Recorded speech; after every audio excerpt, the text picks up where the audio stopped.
Folks, what I'm saying is this: God's abandonment, God's distancing himself away from us, is his warning sign.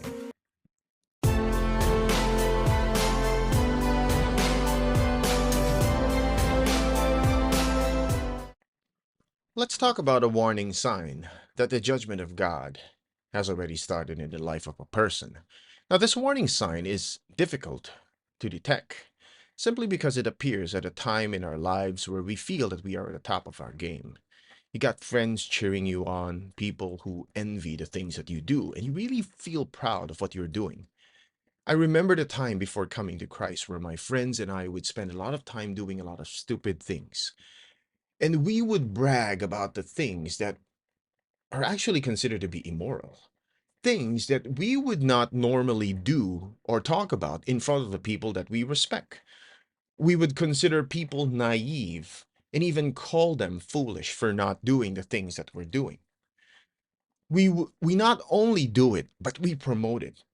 Things that are shameful, dishonorable, and we would not allow our conscience to bother us, even when we know that there's something wrong.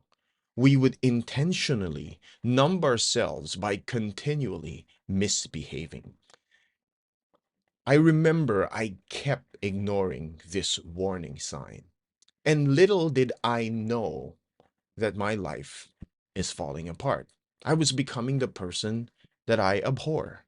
So, when I was going through Romans chapter 1, verse 18 to 32, I realized that this was talking about me.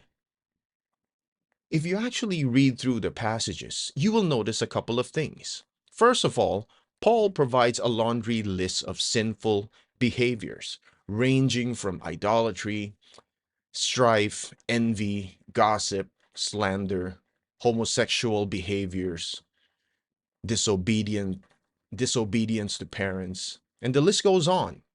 The second thing that you're going to notice is that these people who misbehave knew that God hates these things that they're doing. They knew that God exists, but they don't want to submit to his authority. So they act defiantly. Third thing that you're going to notice is that they not only misbehave themselves, worse is that they even promote others to do the same thing just to, really get into the nerves of God. But notice what God did to them.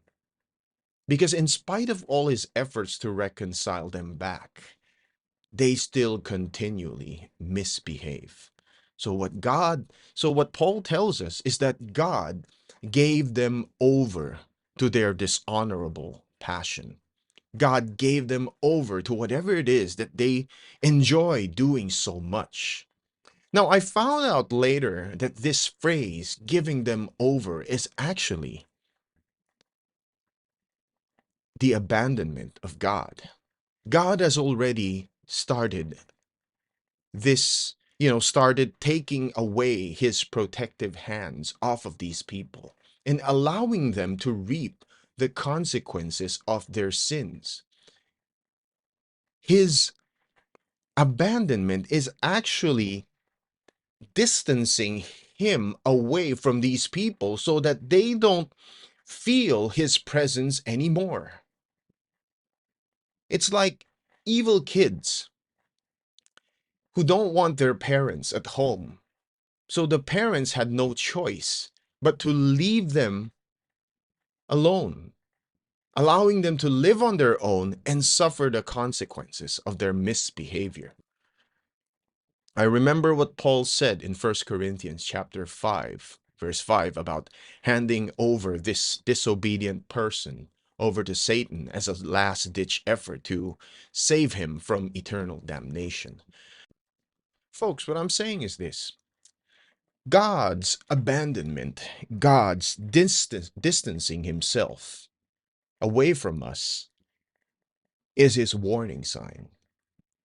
The moment we feel that we can just simply do whatever it is that we want, that we could continue misbehaving, is a clear warning sign that God has already started his judgment over us. God will distance himself if we insist upon it. If we keep pushing him away, he might not like it, but we're going to leave him with no choice but to condemn us. You have to remember that this place that we're living in, this is his property. This is his creation, and his will be done in spite of our resistance. And I keep hearing well-intentioned Christians saying that God will respect their decision. And I think this creates a misconception that God is just going to leave unrepentant sinners on their own and not bother them anymore. God does not respect bad decisions, and certainly not bad behaviors. Don't mistakenly think that God letting us have it our own way is a good thing. When God abandons people, it doesn't mean that he will let us continually live defiantly without any consequences whatsoever. It only means that he is allowing us to be fattened like cows for the day of slaughter, even if he doesn't want it.